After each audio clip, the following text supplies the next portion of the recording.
માણસના ઘૂંટણમાં એક ઉપરનું હાડકું, એક નીચેનું હાડકું અને બે હાડકા વચ્ચે કુદરતે ગાદીની રચના કરેલી હોય છે, જે ગાદી બે હાડકાને એકબીજા પર ટકરાતા રોકે છે.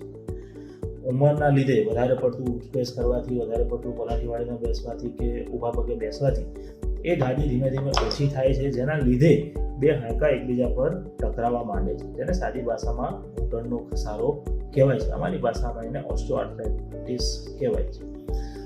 અર્લી સ્ટેજમાં જ્યારે થોડો દુખાવો થતો હોય અથવા ઘસારો થોડો હોય ત્યારે કસરતથી, અમુક સપ્લિમેન્ટ્સથી, અમુક દવા ગોળીથી એ ઘસારાને કંટ્રોલમાં કરી શકાય છે.